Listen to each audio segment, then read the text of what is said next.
Take the chance. You may love what you hear. Steel, Just Breathe, available now. One love until we meet. My name is Steel. Your number one local radio station. Hello, everyone. Thank you for joining me this evening here on Black Habits on iLive Radio. Tonight, once again, we're talking about health and fitness for this month. And my co-host for this evening is Joel Grace Handy. Joel, how you doing? I'm great, thank you. How are you? I'm good. Thanks for coming and hanging out with me once again.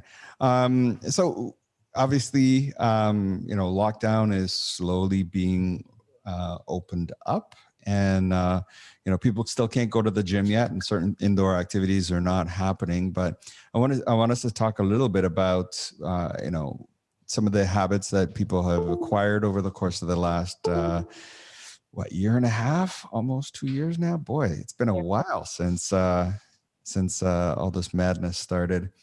So we're going to talk a little bit about health. We're going to talk a little bit about exercise. We're going to talk a little bit about a whole lot of stuff. So let's just kick this off. And so for a lot of people who, have been at home for the last little while, they haven't been able to go to the gym. And I know, especially here in the city of Toronto and a lot of other cities around the world, they've encouraged people to get outside, exercise outside, stay fit, impacting your mental health, all that sort of stuff. And like the city of Toronto has closed off certain roads that you can't drive down at certain times because they want people to get out and to get their exercise, either walking or biking or running or skateboarding, you name it, they're going to do it. So now that, what do you think? You think people are going to want to go back to the gym? You think people are going to want to just give up all this free exercise that they were doing outside and now all of a sudden run back into a packed up gym and start breathing the same air as somebody next to them? Because it's kind of hard to work out with a mask on, I know. Well, I think too, a lot of people actually have built in their own home gyms. A lot of people I've talked to, plus seeing on social media, have transformed their garage or basement into their own home gym, buying their own equipment, just whatever they needed. Because most guys, even women, they're starting to lose their muscle. They're like, oh my gosh, having panic attacks, and I got to buy a bench. I got to buy a barbell or whatever, a bar, start doing some bench press because I'm losing my chest size. So I know a lot of people have started to transform their part of their house into their own home gym. Plus, I think with getting outside, I think people are getting used to being outside. The weather's nice. They like to go on the patio afterwards. So it might be hard because once you get into that habit, right? Because like you said before, people, they get into the habit of going outdoors, whether they're biking, running, walking, hiking, whatever it is, it's going to be hard to go back into the cram gym, but there's still going to be people that are still they're eager to get back in. So there are the minority of people that want to get back in. And there's some people just like, you know what?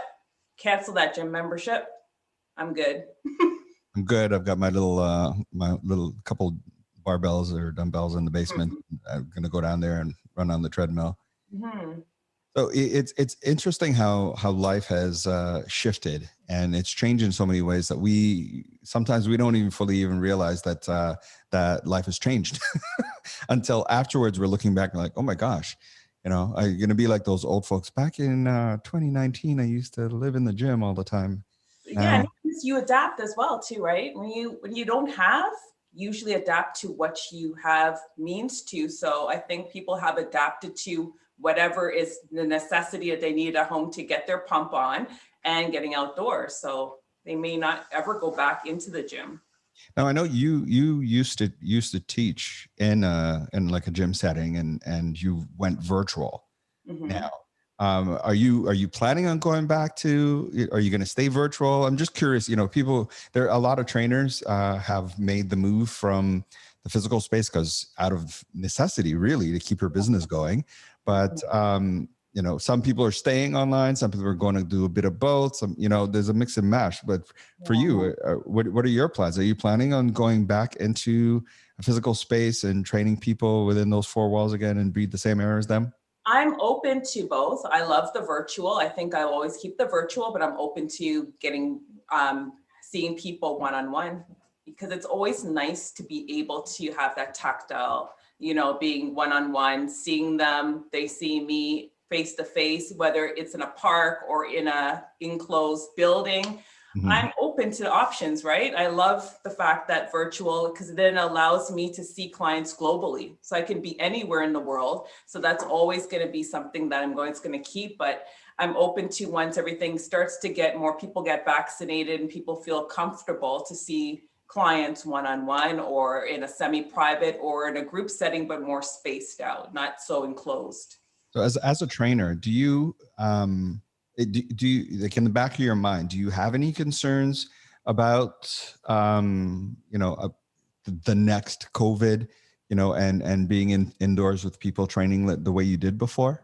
Has it changed your views, your life in terms of that way at all? See, because I work in healthcare and I was always being careful. You're always exposed anyway, so it doesn't matter. Right? Always aware of it and always cleaning everything all the time, regardless of COVID. So COVID to cleaning has not really changed much. It's just being spaced. As long as the client is vaccinated, they feel comfortable, we're not face to face, if that comes, I would just wear a mask. Right. So is it like, do you think it would change your behavior at all? No. Not really? Not really. No. Because I'm going to have a conversation with the client beforehand. Yeah. But my behavior with them, interacting with them. Yeah. No. The reason why I asked, right? Because there are some people who are terrified to leave their house still. Right. And then there are other people that are kind of like, oh, it doesn't really matter if I get it, I get it. If I die, I die, whatever. Right. There's those extremes that are out there. Yeah. And, for the most other people, most people fall somewhere in the middle of that. Right. And for you as a trainer working with people one-on-one or in a group setting, that sort of thing, I was just kind of curious whether or not, in the back of your mind, you're meeting somebody, you wonder, what test should I get them to do? You know what I mean? No, if they're uncomfortable with working with me one-on-one, then we would do virtual. If I feel uncomfortable, I would just wear a mask. Okay. Right? But okay. Yeah. But then, they have the option of doing the classes virtually. So that's kind of cool. So COVID has kind of forced you to embrace the online world, and but doesn't mean that you're giving up on the physical. No, because the physical is amazing. I love being physical with clients, patients, and just even like cueing. Some people love to have you one-on-one. You could see the body a lot better. I mean, virtual, you can see some, but it's nothing, you can't compare it to actually being one-on-one with somebody face to face. Okay. So let's, gyms obviously are going to be opening soon at some point. And there are a whole bunch of different, it seems like every week there's a new type of workout regime, exercise thing. There's high impact or high intensity training. There's yoga, Pilates that you do, weight training, cardio. There's, this paleo diet. Then there's the, only eat cardboard diet. Then there's, you eat the stuff that the cardboard comes in. Like there's all these different fads. I don't know if I should really call them fads, but there are all these different things. So let's talk a little bit about exercise for a moment, and then we'll talk a little bit about food. So, when why did you choose Pilates as an area that you're going to focus on? Because for most people, when they think of Pilates, they think of the older, yuppie kind of person doing Pilates sort of thing. They don't really think of Pilates as a mainstream sort of exercise. I know you're going to beat me up for this, but that's what a lot of people think, right? Some people don't even know what Pilates are, right? Yes. So, there's Pilates, there's yoga, there's weight training, there's cardio training, there's all this sort of stuff. So how does somebody sort of figure out what's going to be good for them in terms of, what they should be the type of workout really that they should be doing? Because with Pilates, because I come from a rehab background, because I understand the anatomy of the body and how the body works together. With Pilates, we're rebalancing the body, right? It's just like when you rebalance your car, everything is level. When your body is not level, the muscles are not lengthened or stretched or too tight or too stretched, it doesn't function the way it's supposed to, right? Breathing. So we talk about breathing. We have the natural curves of our spine, and we're trying to reestablish that. We're trying to walk taller. We're teaching clients, we're teaching people how to breathe efficiently. So it's a lot of things all put in together, which we have to take with or through our daily living habits, right? And it's not something that's only a certain group would benefit from. It's for everybody. And that's why I tell everyone that everyone will seek the benefits of Pilates, because it's just rebalancing, getting your body strong, breathing effectively, being able to walk tall, and allowing the forces to go through your body without aggravating it. So if your body's strong, it's able to take that impact, the shock absorption, as we do each heel strike, as we walk down the street, as we sit down, we're being cognizant of where our body is in space. We're standing up, we're bringing our shoulders back. So it's kind of like I see a person walking down the street, it just automatically, I'm looking at them. I'm looking to see, sometimes you might be able to tell a woman that carries a child because she tends to lean to the side, or you could tell what side she carries her handbag, or you could tell a person that's a tech person by looking at their neck. So it's something that everyone can benefit from. And when I just kind of like make it easy for people, it's just telling them it's rebalancing your body. So it's a way of realigning your body, Mm-hmm. your balance, and Yes, strengthening. I think a lot of times we don't really stop, like you mentioned, carrying your bag on one side or something like that. We have these habits, and we don't realize what the long-term impact of it is, right? I remember as a kid, carrying, back in the day, we had to carry school books in our knapsacks, and I always kept it on one side of my shoulder, so I always end up leaning to one side. But then when you throw your body off, and maybe you could speak to this much better than I could, obviously, but when you throw your body off, you get different aches and pains because your body's trying to compensate, right? Exactly. And sometimes you don't even know where it's referring from, because you might have a pain in your back of your leg, and it might be referring from the hip because everything travels down. So I always tell people, like, from your foot, for your footwear, right? The way your feet hit the ground, are you rolling out to the side, you're rolling in, because then it starts to affect your knee, then it starts to affect your hip, then it affects your back, and then it travels all the way up, right? Mm-hmm.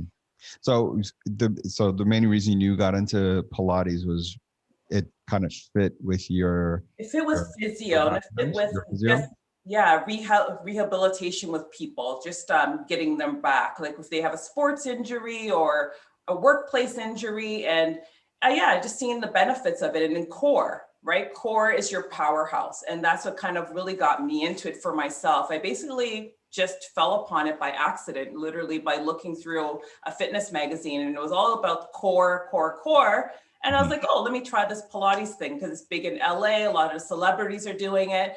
As I started to do it, I started to see the benefits of my core and started to see the strength and seeing more tightness and feeling stronger. And that's how I started getting into it. And I went and got certified doing it. So I could teach it. What is the advantage to having a strong core? It protects your back. So everything. So your core keeps your whole body. When you're walking and tall, if your core is weak, you're going to find that you might slump over, right? And then that affects your back, your glutes, your shoulders. So everything starts to go into curvature. If your core is strong, you're able to take, like, for balance wise. So sometimes you just have to jump out of the way for something. If your core is weak, people usually fall over. They have injury prevention pretty much, right? Because we're walking, playing sports, we're doing activities. Your core has to take your body in sideways, forwards, backward, all planes of movement. If your core is weak and you can only walk straight, but you can't walk backwards, you can't walk sideways. So that's the importance of your core. It's helping keep everything connected and supporting your back. So think of it as like a girdle, your transversus muscles on the side, your abdominals, your rectus, the six pack, everyone knows this, your six pack to your rectus. And then you have internal muscles underneath, smaller muscles underneath that people are not aware of, right? And most people just think of six pack, but your muscles wrap right around. And I kind of tell people, just think of it as like a girdle, keeping everything connected. Okay, so when you're able to strengthen that those set of muscles, then your body's better able to be in alignment. Yeah, and balance, prevention of falling, prevention of keeping your organs in place. It plays a lot of different roles in the body. Okay. Now, what would be, the difference between like Pilates and more weight training? So with Pilates, we do use equipment, but we're using the whole body, right? So we're stabilizing, and when we're doing so, if we're lifting our arms up, we're learning on what muscles around the shoulder joint to stabilize as we lift.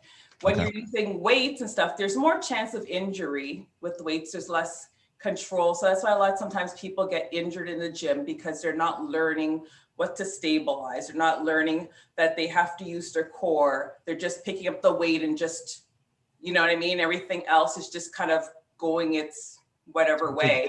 Would it be that weight training would be more you're isolating a specific muscle to build that, and then the Pilates was more of a well-rounded thing?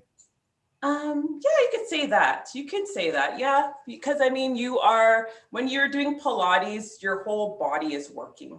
It's all working as one to help stabilize as you're doing the movements, as you're, right? When you're in the gym doing a certain weight, you're kind of just, like you said, isolating with your arms or legs. Whereas in Pilates, you might be using the whole body, right? So everything is working.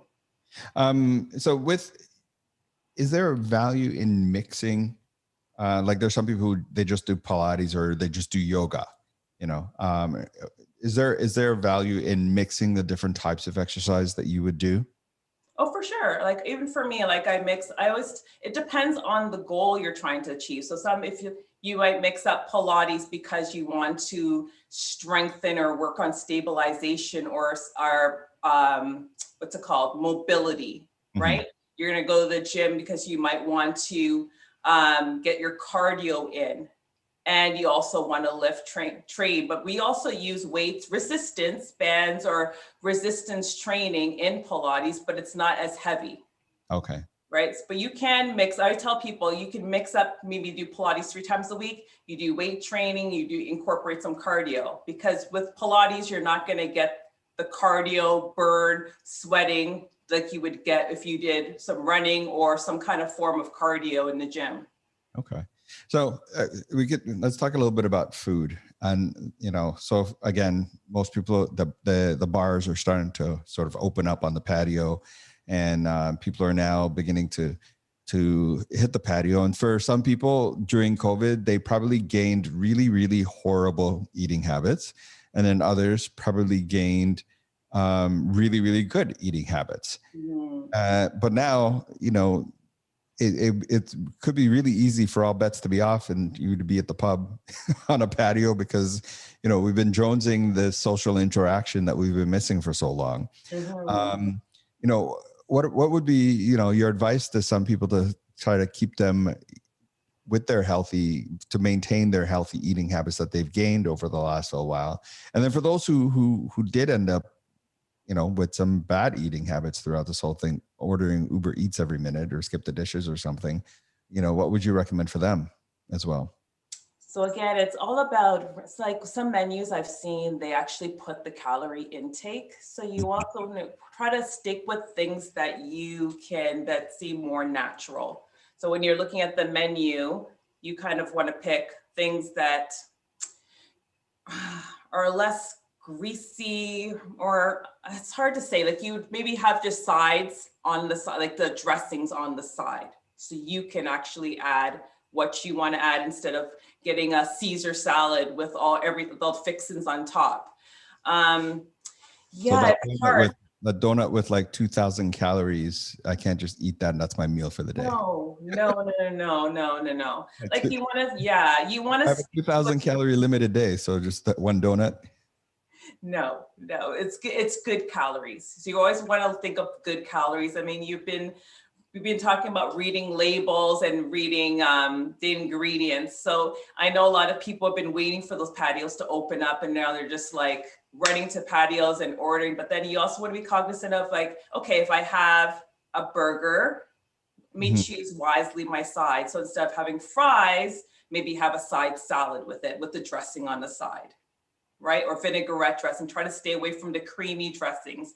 Remember, ketchup is sugar again, right? Yeah. So you have to be educated on those toppings, because you might have a healthy burger, and if you douse it with like mayo and ketchup and I don't know, all those sriracha and stuff like that, then you're just kind of just putting all the calories back on, right? And then your drinks too, then you have to watch at your beer, how much sugar it has in. If you're having cocktails, you're having those sugary, fruity wines. So it all counts, right? So it's about calorie counting and reading, checking your ingredients, right? Pretty much. So paying attention to what it says on the menu in terms of how many calories and what you're eating is helpful. Exactly. So I've seen some restaurants where they actually put how much calories is in this meal, how much calories is in the fries. And so you can, if you're looking at that, then you can see, okay, well, the fries alone is 1,000 something calories. Now I'm going to add a burger. So the meal now is like 5,000 calories. But it's so good though. I know, but everything in moderation. So that's why I mean, if you're going to have the burger, then you got to do your workout the next day. Yeah, and then hit the gym. At the gym. For a walk after. Okay. For one of the things that I've been seeing pop up a lot, and I was having a discussion with a friend of mine like a couple of days ago about there's all these different kinds of fitness retreats that everybody's kind of jumping on the bandwagon with right now. And they're like coming out of COVID fitness retreat, and get your colonics and green vegetable juice retreat, or exercise retreat, or wellness retreat, or there's like a million and one of these things that are out there. And for somebody who's kind of like, okay, maybe COVID hasn't been that great on my mind, or, spiritually or physically or all that sort of stuff. And I'm thinking maybe I should take one of these retreats. Number one, these things are crazy expensive. Yes, they are. And number two, it's like, how do I know that I'm going to sign up for this thing and I'm going to like get my money's worth? Because it's like, I don't even really know what I should be looking for. All I know is, it'd be good to have some downtime. It'd be good to get some exercise or something. But, aside from that, it's kind of like, how do I know they're not going to be serving me some Jim Jones Kool-Aid or something? Well, yeah, that makes, because they are quite pricey. I've looked into them myself. And if you are going to choose one, you want to make sure that, so you want to look and see who's the retreat run by. Are they nutritionists? Are they licensed professional people? Or is it just like someone who just picked up and said, let's put together a retreat? So you want to check and see, first of all, who's running the retreat. They're, like I said, nutritionists, coaches, Pilates, yoga instructors. Are they actually certified instructors? You also want to check your reviews. You want to see the history of the place. How long has it been around, right? You're looking for how far is it? The distance, does that work for me?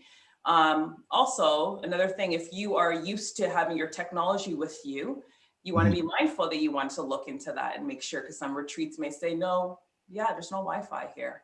We're going to collect your phone at the door and you'll get it back at the end of the week.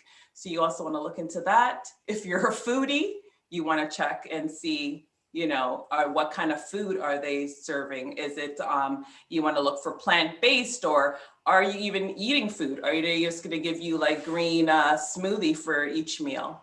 So those are things you're looking for. They have activities.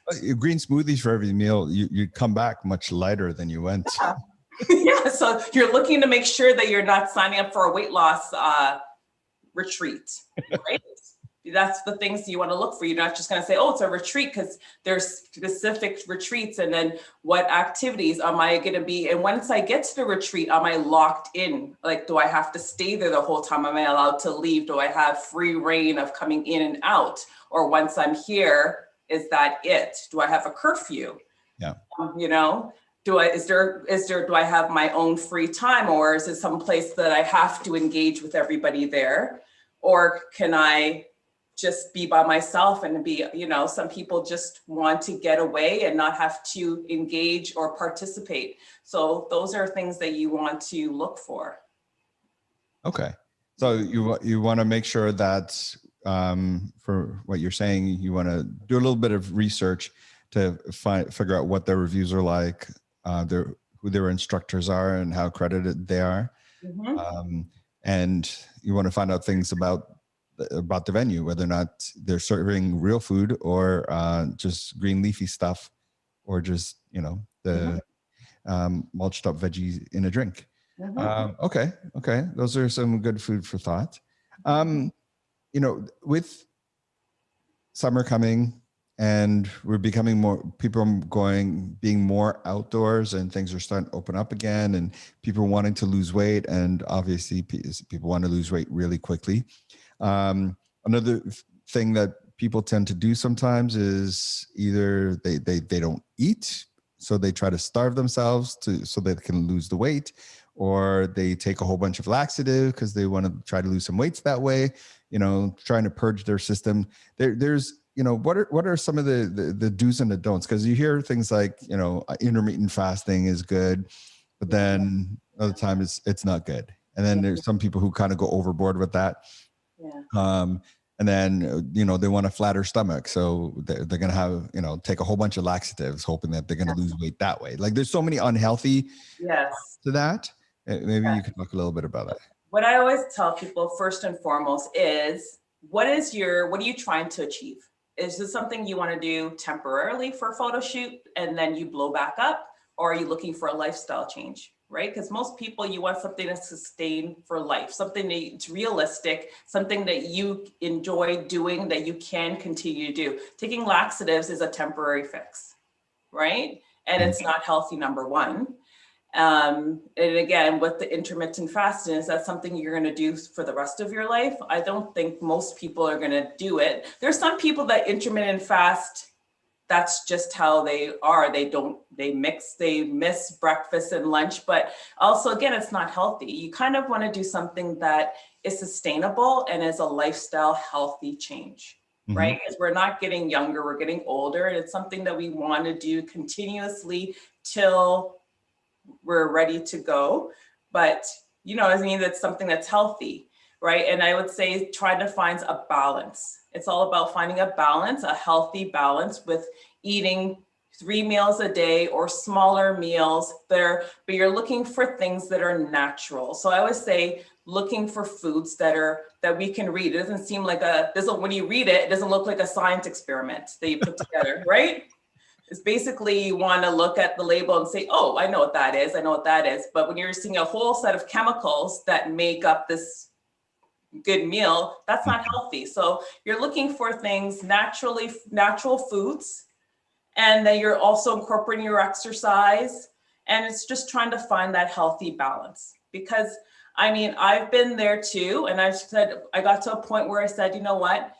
Dieting and doing this is all short term. So what's the point of putting your body through all this stress for a short period of time, and then you keep getting those results? You go back to failure, and then you success, and then failure, then success. And it's just a yo-yo. And what happens to your body? It's too much stress on the body. You want to find something sustainable, right? Your body is always going to find like a happy place where it wants to be.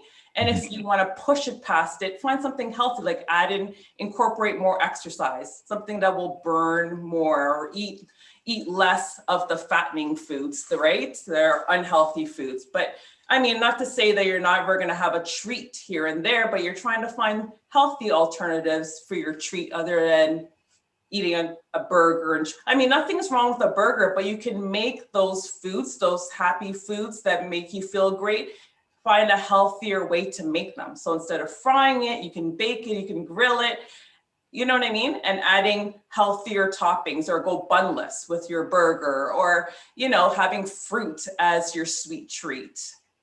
So something you had said there, and that's making whatever it is you're doing, consider it as a lifestyle. Mm-hmm.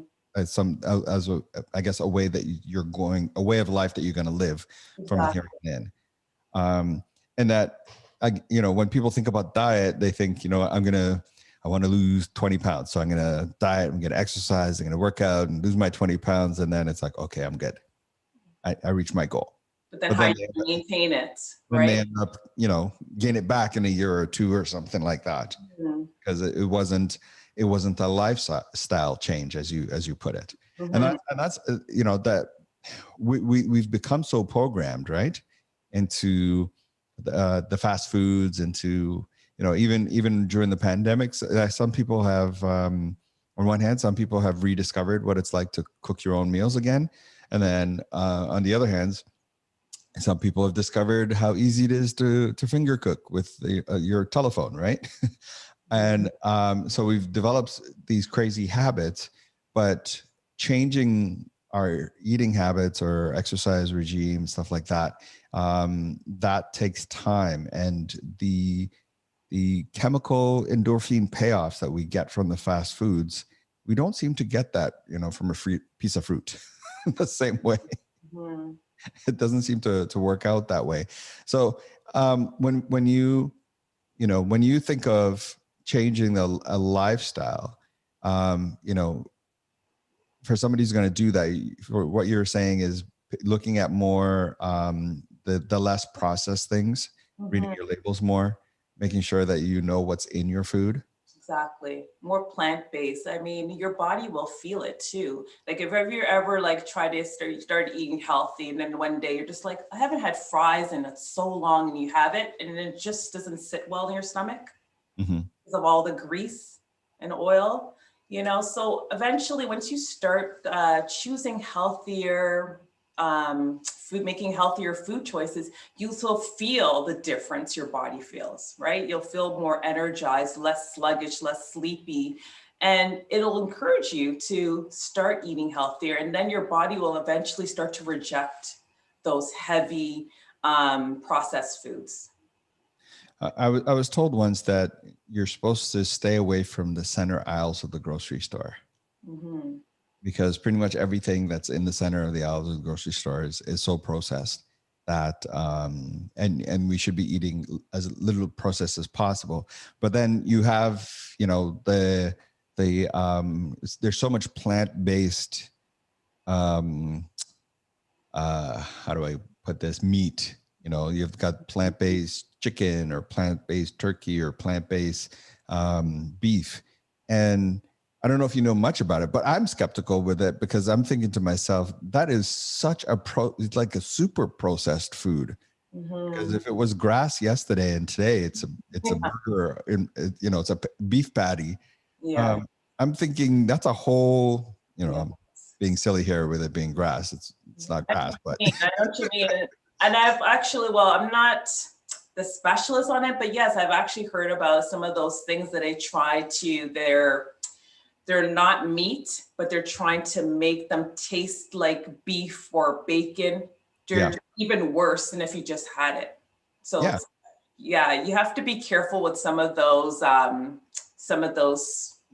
vegan or whatever they're trying to simulate the taste to be, because they add so much, they add so many chemicals to make it try to taste like pork or whatever it is.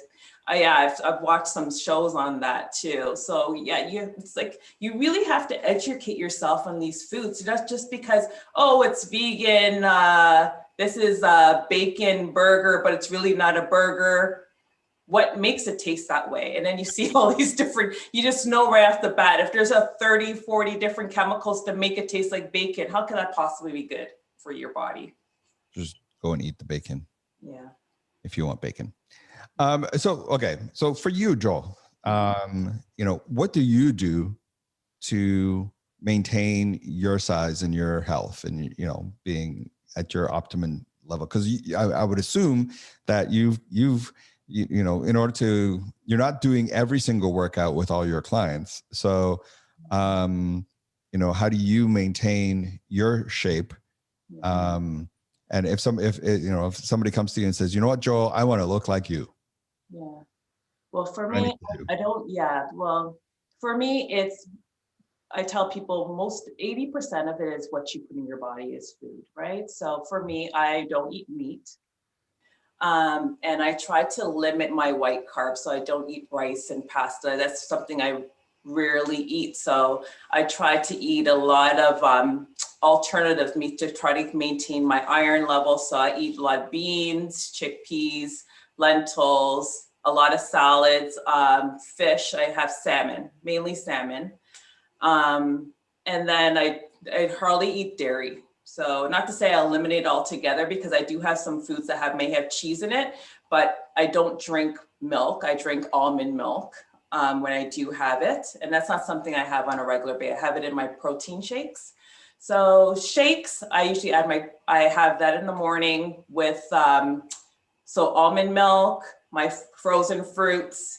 I may add some other different, like my collagen or chia seeds, or mix it up now and then, right? Because it's an easier way to get in all the things I need, all the vitamins and stuff. It's just adding it to my shake, blend it with my blender and go. And then I love fruits. So fruits is like mango time. I have a mango almost every day. I exercise, I do cardio at lunch. So I just hop on a treadmill when I'm checking out something on my phone, I'm walking. So I'm always moving. I try to just eat as natural as possible. So that's what I do for myself. So you said your lunchtime, you exercise during your lunchtime? I walk. So yeah, I walk on a treadmill. Okay. Yeah. I used to walk outside, but I find sometimes it's just easier just to hop on a treadmill, because that lunch hour is the fastest hour of the day, I find, for me. So by the time you go outside and you bump into people, you start talking. So I just hop on a treadmill. Okay. So being able, if you're at home or if you're in an office situation, making sure that you do take your lunch, because so many of us are working from home right now, and before you know it, it's like 6 o'clock, and you're like, oh my God, I haven't eaten, or I've been sitting here in this spot for the last 8 hours and I haven't really moved, or something like that. And it might be helpful. I know for myself, I've tried to put in my schedule every day, at least an hour, half an hour for me just to go for a walk or do something to get away from my home office. Because if I don't schedule it in, then historically it doesn't happen. Same with eating too, right? I'm sure if you forget, you miss your breakfast and lunch, and then you 6 o'clock, 7 o'clock, and don't you find you might overeat, and then you're just sitting there for the rest of the evening with a bellyache? No, it's true. It's true. And I laugh about it, but it's happened. It's been known to happen to me, more than once, wherein at the end of the day, it's like, oh my gosh, wait a second. I haven't eaten all day. And I need to go and get something to eat. And then at that point, you're so hungry, you're like eating whatever. Exactly. You just want to eat. Like for me, I always say I want to eat a horse. I mean, I wouldn't really eat a horse, but. They say you're not supposed to go to the grocery store when you're hungry, because then your cravings are going to take over and you'll end up, but if we, it's hard sometimes to be able to balance the work from home with what you actually really need, because we're so much more accessible now. And I think I work more hours now that I work from home than when I was going in the office. And because of that, I find that I have to be very diligent with my eating schedule, with getting up and going for a walk, with just walking away from work. If I don't, then it's very easy to live a very sedentary lifestyle and gain weight, right? Because if you're not eating, then your body will switch from ketosis to starvation. And then you'll end up gaining weight, even though you're not eating as much as you think you are. Like nothing hold on to it, right? It's kind of it's crazy how the metabolism works, right?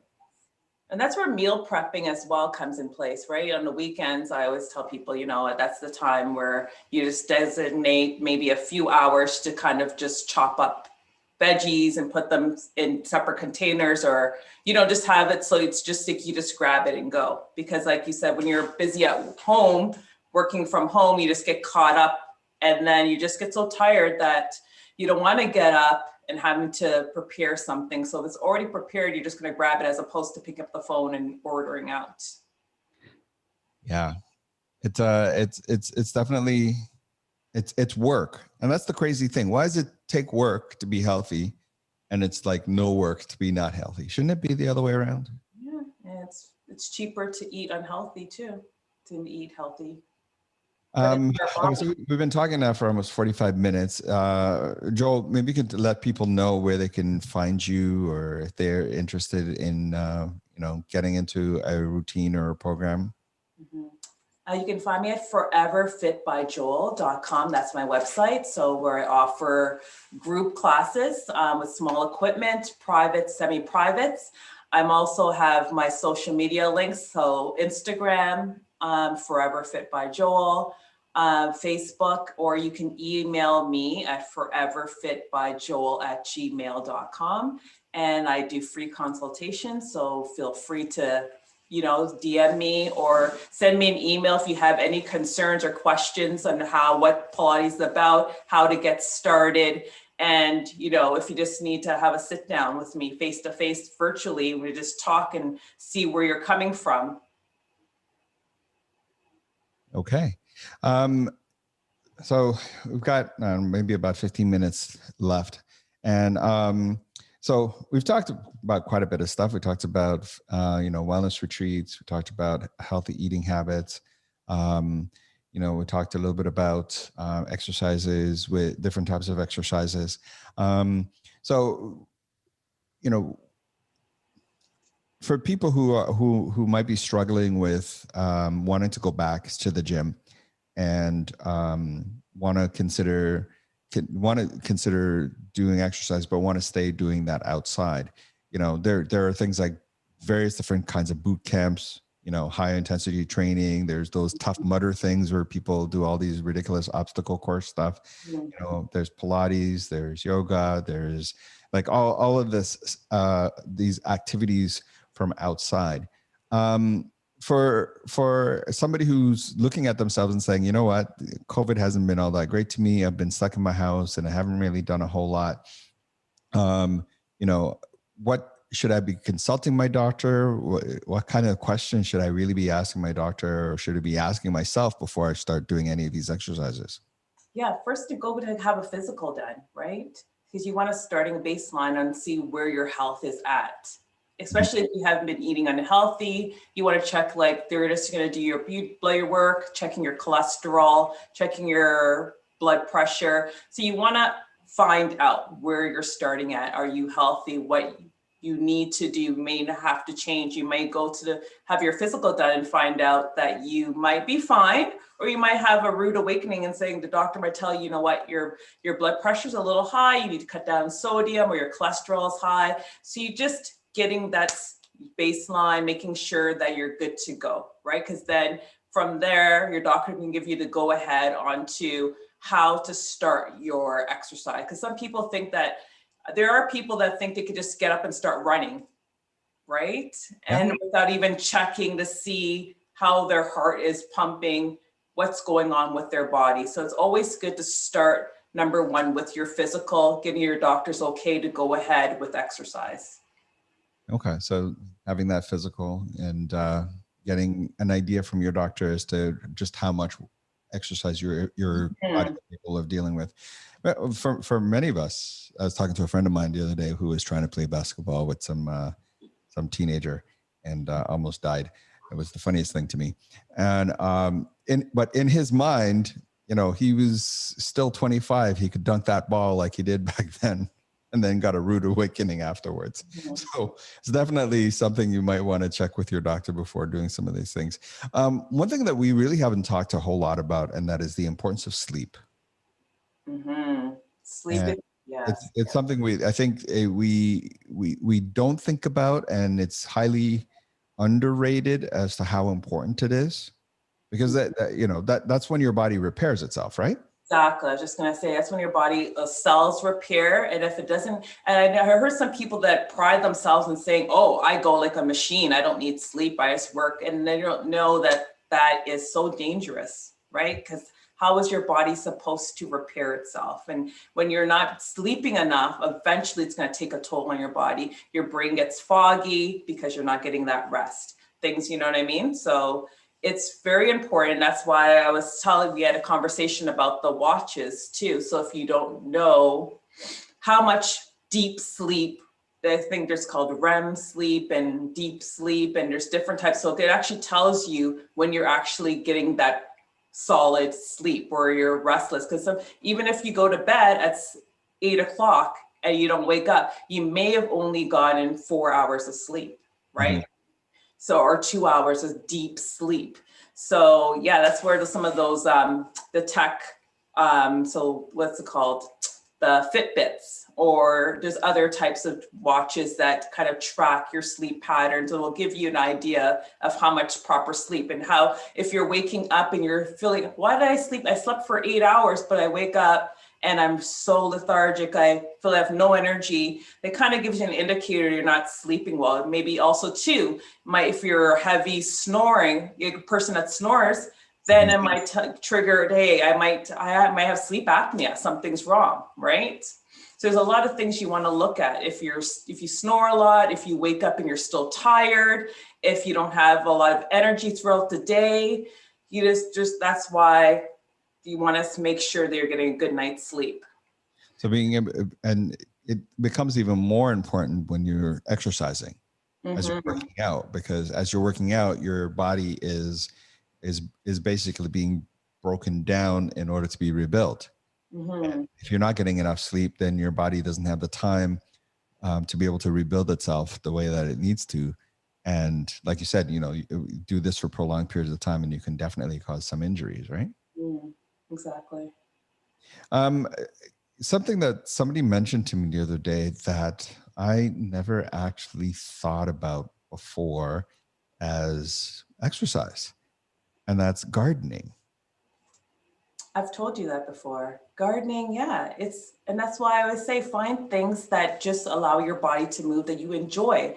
And with a lot of my elderly patients, they love gardening. And have you ever tried gardening? It's actually work. You're bending, you're stooping. That's why flexibility is so important. But it's something that you might do, but you don't really stop and think that, because you're not going to be gardening every day, sort of thing, right? It might be a couple times a week or something like that. But I think the whole point is you're getting your body moving, right? Exactly.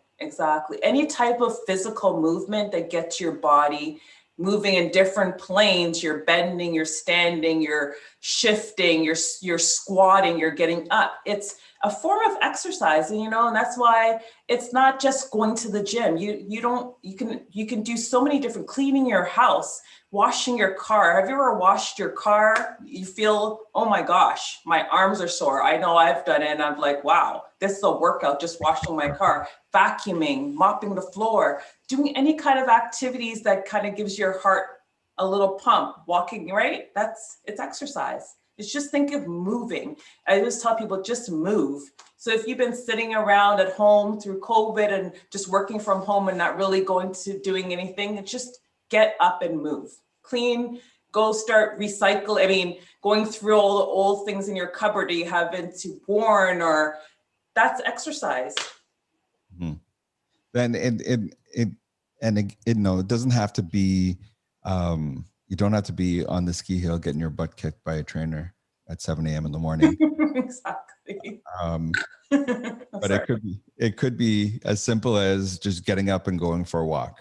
Exactly. Just as long as you every day you're doing something to keep your body moving. Another thing that's not really talked a lot about is how important your gut health is. Mm-hmm. And, this is where I think a lot of the challenges with processed foods comes into play, because we don't stop and we don't think, our stomachs are filled with a lot of flora and fauna that are very important, good bacteria that we need. And if we're not taking care of the good bacteria within our guts, then our bodies can't process the food that we eat the way that we really need to. Making sure we get good enzymes, from some raw foods, fruits, vegetables, that sort of thing. But, it's not something that we think about until, the plumbing gets clogged up or something, I was gonna say, if you're avoiding every day, they kind of have an indicator something's not working well. Mm-hmm. So if you're not going to the bathroom, for those Going to the bathroom every day, you're looking at the color of your urine. Those are simple indicators of something's not going right? So looking at the color of what your should the urine. color of urine be? Should it be apple juice or should it be whiskey? Apple juice, yes. Unless you're taking a vitamin. If you're taking a B vitamin, then if it's bright orange, don't be alarmed. Yeah. Right? Or you're taking chlorophyll and it's green, don't be alarmed. But I'm saying, but other than that, it should be a light yellow, almost clear. Light yellow, almost clear. That's healthy. You're drinking enough water. If you're not voiding, then that you're not getting enough fiber, or you're clogged, you're seeing a lot of bloating going on, then it means you're not digesting your food properly. Or if so there's a lot of little things that tell you that your body is not working as efficiently as it should. Mm-hmm. And we don't think about it very much, but you think you leave, and I'm not a doctor, so and I don't play one on TV either or on the radio, so I could be getting this wrong.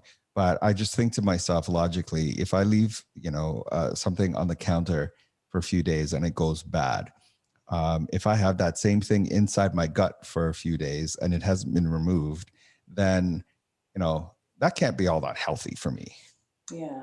Because I've heard that steak takes like a week to digest, process, and break down. Oh, not with me. Yeah. Okay. TMI. No, not with me. Things digest very quickly with me. Not a problem I've ever had. This is a good thing. Okay. But so I get just to sort of wrap this up. So really focusing, if you feel lethargic, if you feel bloated, if you're not going to the bathroom on a regular basis, then you definitely want to look at your fruits and vegetable intake. You definitely want to look at your fiber intake. Because if those can lead to lots of other problems, right? Mm-hmm. If your colon's backed up. Yes. Then that could be some problems. Exactly. If you're finding you're tired more than usual, another indicator could be you also want to check your iron levels, right? Because some people don't realize, hey, my iron, why am I tired all the time? So that's why it's highly suggested you go have a physical first, right? Because then you want to be in the know before it gets too late. And, we at iLive, we always advocate for you to be your own self-advocate when it comes to your health. It's extremely important that you, if something doesn't feel right, if something feels off, whether it's your mental health or your physical health, if something just doesn't feel right, then, you have to be your own advocate and seek help. And if you're talking to a doctor that is not really paying attention or not really listening to you, go and get a second opinion. Because it's your body, what's going on with you. If something doesn't feel like it's working right, then there's no one else can really tell you otherwise. If it's not feeling right, it's not feeling right. Go and get some help. So, Joe, we've got just a few minutes left. Any advice that you would want to share with the folks out there in Radioland about taking on themselves as a health project? So you mentioned going to see your doctor to find out what it is that, what their capabilities are. So they're not trying to play basketball with some young kids and break up their hip or something. Moderation is key. So you want to start off slow and gradually increase. So don't just get up and put on your running shoes and think you're going to go do a 10K run. Start off with walking, eventually just move. Just get off the couch, just start moving, stay hydrated, drink as much water as possible, and try to eat as natural as possible. So more plant-based, drink your water, and just move your body. Do things that you enjoy, things that you can grab a friend, your family, so people in your circles, do things that'll encourage you to make it a lifestyle change. We didn't even talk about water. Completely forgot about that one. Water is key. Water, 75% of your body is water. And that's another thing. If you want to lose weight, drink your water. If you want to lose weight, drink water. Yes. People don't realize drinking water helps to lose weight as well. And helps to move things, right? Helps to, I don't know how much time we have, but yeah. It helps to get things flowing. Exactly. Okay. Right. So drinking lots of water, making sure that your choices that you're looking for in terms of what you're, focusing on your health, that it's considered a lifestyle change. Is this something that I can do for the rest of my life? Yeah. And because if it's something that you're just going to do for the next 21 days because you want to, do this 21-day workout so you can be healthy at the end of it and then go back to what you were doing before, then it's not sustainable. And your body is just going to be, at the end of the 21 days, your body's going to, all right, it's time for us to relax now. And then you continue the cycle again. So the importance of making sure that you consider your health choices as a lifestyle change, then it's something that you can maintain. Then it's something that you can shift. Otherwise, you'll be on that treadmill, like you mentioned earlier, wherein you lose the weight, you gain the weight, you lose the weight, you gain the weight. And then it's so defeating. Exactly. Right. Exactly. It's very defeating because, to be back where you were before when you started a few months later, or a few years later, then it almost feels like nothing is happening. Mm-hmm. All right. So Joel, once again, people can reach you at foreverfitbyjoel.com is my website. Forever Fit by Joel. You catch me on Instagram. foreverfitbyjoel@gmail.com is my email. Feel free to email me. I'm a very personable person. I don't bite. So, Thank you very much, Joel. Thanks for coming out and hanging out with us this evening. For those of you that are listening to us online or watching us on YouTube, thank you for hanging out with us. Once again, by all means, be your own advocate when it comes to your health. Make good, healthy lifestyle changes, and see your doctor. See your doctor. Always get your checkup. Thank you guys for hanging out with us. Have a wonderful evening, and we're out. Bye.